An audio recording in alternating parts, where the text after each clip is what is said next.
Hi everybody, welcome back to my channel. My name is Angie. I just wanted to take a few minutes and have you go through my entirely gluten-free Easter dinner. We are serving 27 people, I believe, for Easter dinner. So this is what we're going to do. And this is entirely gluten-free. I'm going to show you what we're making and I'll explain how we're making it. We have 2 pot roasts over here, and those will both go in crock pots, so 2 crock pots here.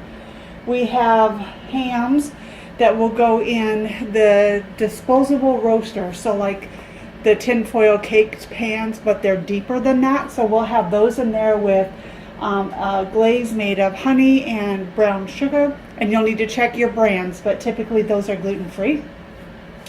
We're serving green beans that will go in a crock pot. I'll fry up some bacon the day before and crumble that.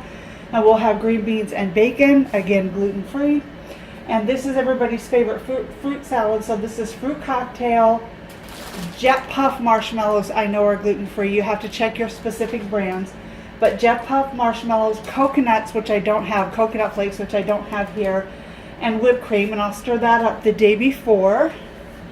And then down here we have Kraft Hidden Valley Ranch dressing, and I will slice cucumbers up the day before and put those in the refrigerator, and those are gluten-free.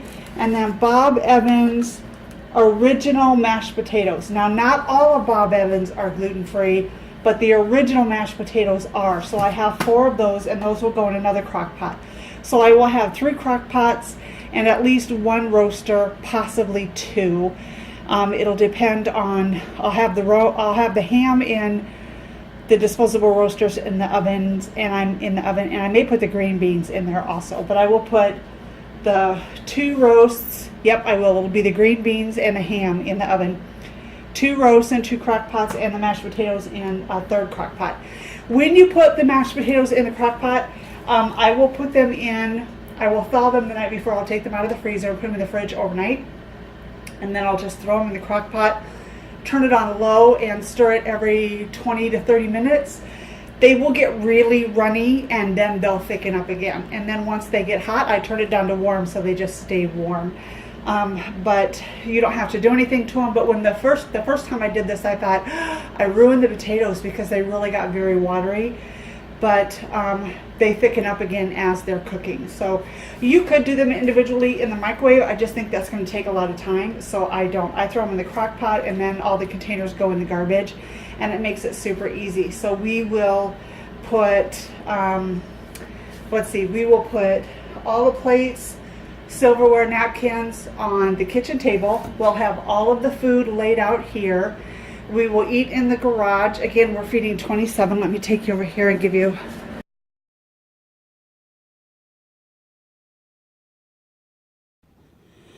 Okay guys, so this is what the garage looks like right now. And don't mind the creaking of the garage door. It is super, super windy outside. But this all has to get cleaned up and organized. It is Friday afternoon. What is today, the 12th?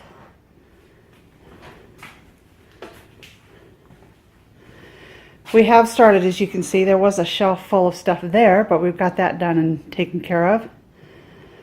But all of this has to be cleaned and organized before a week from Sunday, when we feed 27 people for Easter.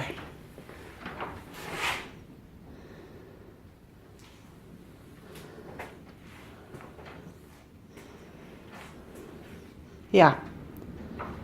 Wish us luck.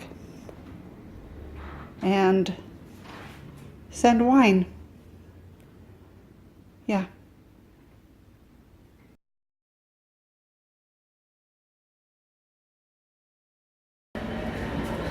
The water heater's on, so don't mind the noise.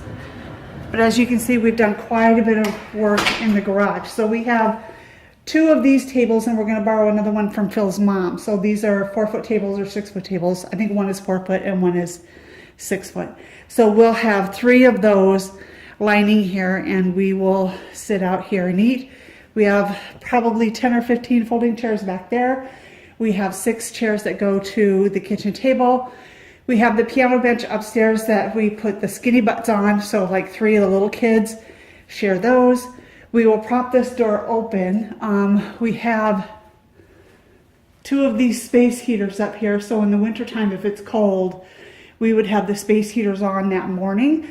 It's supposed to be 78 degrees here, 73 degrees here on Sunday, so we won't have that issue. Then the kids have toys out here.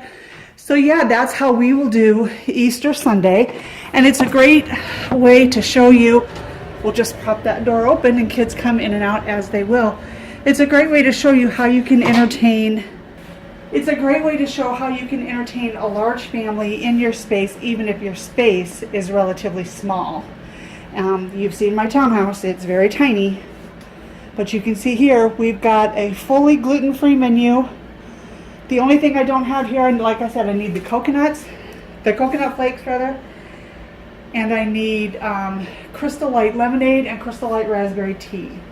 And those are the only things that are missing from here. I have the bacon for the green beans, I just didn't get it out, it's in the freezer. So yeah, that will be my gluten-free, entirely gluten-free meal for Easter to serve 27. So you guys, if you plan ahead a little bit and you think, now I have 2 crock pots that I own and keep here. We have a 3rd crock pot that we own at Sean's house, and we have a 4th crock pot that we own at Kim's house. So we have enough crock pots to do everything, but this time it was just easier to get the disposable tins. We'll put those in here, throw them there. So we'll have everything lined up on the counter. They'll get their plates, come through, get their food, and go out and sit down. And doing an entire gluten-free meal like this means that our granddaughter who has celiacs doesn't have to be the first one to go through the line, doesn't have to settle for whatever she gets the first time because she can't go back through because somebody who does have gluten or who picked up a roll then grabbed the spoon to the mashed potatoes or whatever, meaning Becca can't eat it.